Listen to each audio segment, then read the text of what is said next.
My commercial that I spent $100,000 and 4 months of my life directing, producing, and bringing to life is now re-uploaded to this app with epic news music playing in the background. You guys, we seriously need to talk about James Charles because this man is spiraling again. He just dropped over $100,000 on a video that TikTok decided to snatch offline faster than you can say sisters. And now, he's on a full-blown rant, dragging Morphe through the mud while simultaneously launching his latest palette under his new brand, Painted. Oh, and did I mention he's still yelling about the fact that Morphe owes him $2.2 million? This is not just makeup drama, this is beauty industry warfare. Let's break it down. So James Charles, the once untouchable beauty guru who fell from grace but is clawing his way back up the influencer food chain, decided it was time to reclaim his crown. He launched what's basically a revamped version of his original Morphe palette, only now it's under his own label. And to make sure everyone noticed, he created a huge commercial-style video production to hype it up. That's where the $100,000 comes in. He literally said, "I've waited long enough. I'm taking back what's mine." Bold words, James. This palette launch wasn't just a soft drop. No, James went full Hollywood. The video he made? Think heist movie meets beauty ad. The plot? James breaks into a museum and replaces the old Morphe palette with his new one, making a huge statement. The aesthetic was fire. The drama was theatrical. The message was loud and clear. Morphe who? But things didn't go according to plan. Right after the video went live on TikTok, it got taken down. Why? TikTok's guidelines apparently don't allow copyrighted music in videos over 1 minute long unless it's in their music library. Even though James paid for the rights to the music, TikTok was like, nope. And just like that, all that time, effort, and cash went straight into the void. Shout out to TikTok. Thank you, love you guys. Apparently, there's a new guideline, a new rule, a new feature, if you will, where you can't upload videos with songs in them that are longer than 1 minute long unless they are in their music library, which is so interesting to me considering I paid for the licensing of this song for this commercial. Yeah, paid, owned, it's mine. James lost it. He jumped on live, shouting that he was going to crash the app, accusing TikTok of stealing his hard work, and basically having a meltdown in real time. The drama, the chaos, the desperation. And it's not like he didn't see it coming. His team apparently warned him not to go all out on this production. But of course, James didn't listen.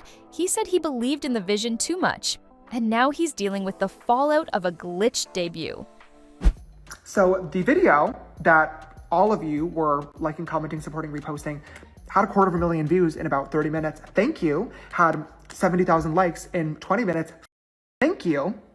It's now gone. It's gone. So $100,000 out the window. Shout out to TikTok.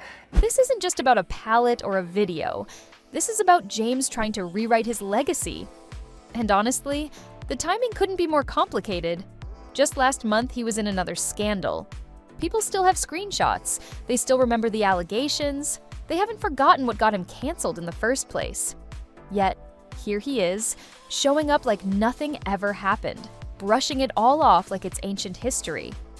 And while the video was re-uploaded with generic background music, the sparkle just wasn't the same. People in the comments were quick to clock the fact that James spent $100,000 but didn't think to double-check TikTok's latest policy updates. Fans were confused, critics were amused, and James?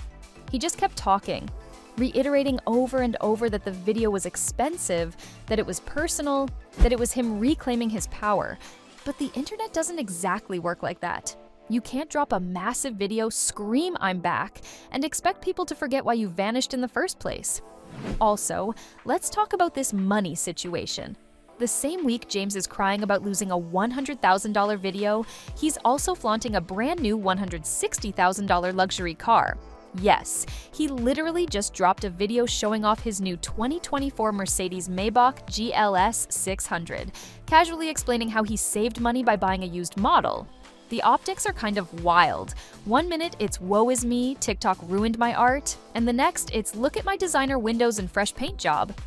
It's giving tone deaf, but also it's giving classic James. Finally, I have made a decision and I have bought a 2024 Mercedes-Maybach GLS 600, my brand new car. Brand new 2025 Mercedes-Maybach GLS 600 costs roughly about $203,000 for all the fun little add-ons that I wanted, but I did not buy that. We basically found out that the 2024 and 2025 models are like exactly the same. So instead, I saved myself 41 grand and bought a 2024 used version instead. To make matters worse, the relaunch of this palette is haunted by his Morphe beef. He's been blasting them for months, reminding everyone that he helped make them millions, and all he got was ghosted when they filed for bankruptcy. According to James, Morphe owes him $2.2 million, and he's most likely never getting it. Yikes. And he won't let it go. Not only did he tweet about it, but he also mentioned it again in a separate video reacting to trending makeup TikToks. Morphe tried to joke in the comments of a viral video, and James swooped in like a hawk, clapping back with, "You owe me $2.2 million, you stupid." Well, you get the idea.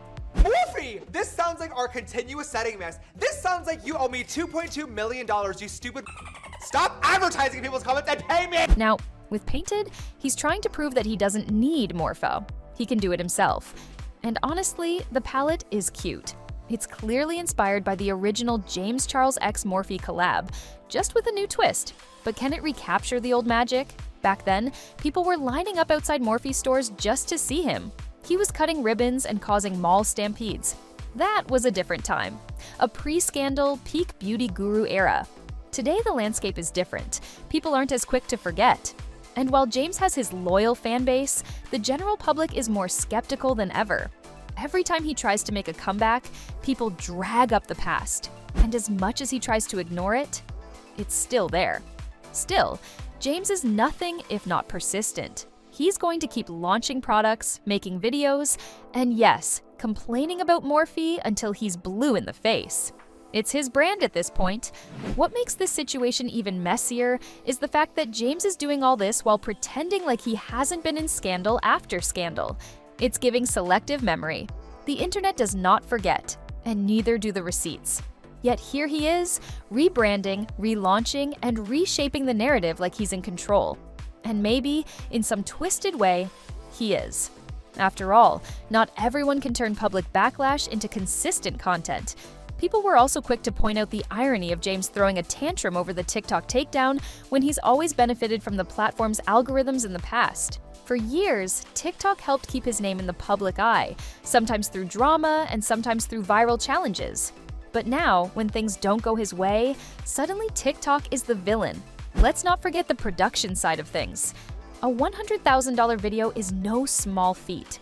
That kind of budget suggests a full-scale crew, set design, wardrobe, and intense editing.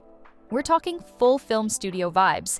Yet somehow, with all those resources, the video still got flagged. That's not just a tech oversight.